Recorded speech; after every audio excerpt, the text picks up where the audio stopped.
New York State has mandated all healthcare workers get a COVID vaccine with few exemptions and no option for testing. But even prior to the state mandate, New York Presbyterian hospitals had mandated it for its staff. So did the mandate work? Joining us this morning, President and CEO of New York Presbyterian Hospital, Dr. Stephen Corwin. Nice to have you back on Good Day New York. Morning. So let's talk about the compliance. How's it going over at New York Presbyterian? Really well. We have 37,000 employees and 11,000 doctors. So of the 48,000 people, only 190 did not get vaccinated by our deadline. So the compliance was really terrific.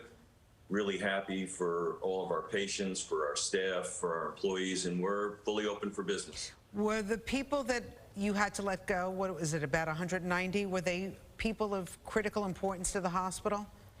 Smattering across all specialties, except for the doctors who were 100% vaccinated, a few nurses, a few facilities workers, et cetera.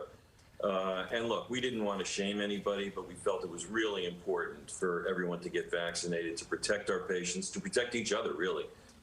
So really pleased with that result, really pleased with the way the employees responded. I know before this mandate went into effect, a lot of people in the state was kind of fearing that the staffing shortages would cause, a dip in some elective surgeries and the need to cancel them. That's not the case. I'm sure you probably just want to make sure that you tell people that that's not what you're dealing with.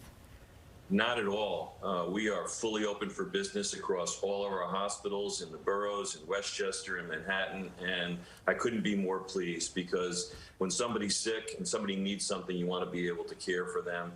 I know that some people were very reluctant to get the vaccine and all the misinformation about the vaccine, but at the end of the day, I think everybody who works for us did the right thing. Happy to hear that. Now, Governor Hochul spoke to the media, I think it was just yesterday, kind of saying that this is what keeps her up at night, that she's fearful that a surge might happen again going into the colder months. Is that something that you're worried about? I mean, right now we've had the vaccine for quite some time. A lot more people are vaccinated, and it's a completely different situation than it was last year. So are you on the same page as her in terms of worrying about a potential surge? You always worry about it, but our numbers right now for COVID are quite low. And I think a lot of that is due to everybody getting the vaccinations. If you look at the Northeast compared to the South, that's clearly the case. So I'm very hopeful as we get into the winter time that in addition to flu and respiratory syncytial virus and all those types of things, we won't have a lot of COVID to deal with. But we're prepared for it if it happens. I hope that's not going to be the case. And the more we get vaccinated, you all know, the better off we're going to be, and the more the city can open up. And we all want to see the city just the way it used to be. What are you seeing with breakthrough cases right now? People who've been vaccinated and are coming down with COVID-19? Well, I'm a big believer in the booster shots, certainly for people over the age of 65 and people who have immunocompromised. The Israeli studies show that over the age of 50, particularly with the Pfizer vaccine, because that's all they have in Israel, that the immunity wanes. The overwhelming majority of patients that we see with COVID have not been vaccinated, but we've seen a few breakthrough infections and we've seen people die from those breakthrough infections. So I don't want to alarm people, but if you're over the age of 65, get the booster. It helps. It increases your immunity. Even if you've had COVID, get the booster. I was curious about the booster shot because obviously it's not mandated for everybody right now. And right. I know people in other categories are kind of going into CVS and getting, or wherever, whatever pharmacy, getting a booster shot. Do you recommend that? Just, if you feel like you need it, go get the booster shot or wait your turn? I think you have to wait your turn, Rosanna, but if you're over 65, get it. If you have any serious illness, get it. If you're over the age of 50, I think it's going to be recommended. So I think that the booster shot is safe, it's effective, and I'm a big believer in it, as I've said. I've seen a lot of COVID, and we've seen COVID in breakthrough infections, so you don't want to get it. Dr. Corwin, speaking about boosters, do you think you're going to get to the point maybe within the next 6 months, next year, that you're going to be mandating those booster shots for your staff?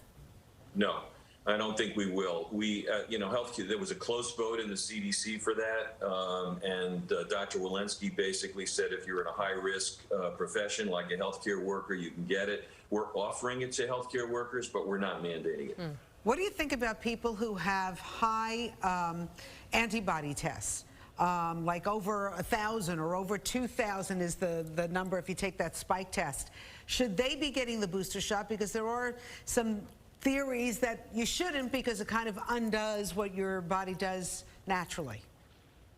Yeah, again, I think you have to go with the science on this. And antibody levels are important. Certainly, if you have low antibody levels, that's not a good sign.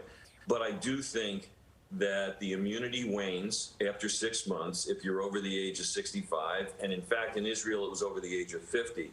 And I think although those infections tend not to be serious or requiring hospitalizations, we've seen people with breakthrough infections require hospitalization and die. So I'm a big believer, as I said before, if you're over the age of 65, I see no downside to getting the booster. Dr. Stephen Corwin from NY Presbyterian Hospital. We appreciate you being here and giving us great information this morning. Thank you. Thank you.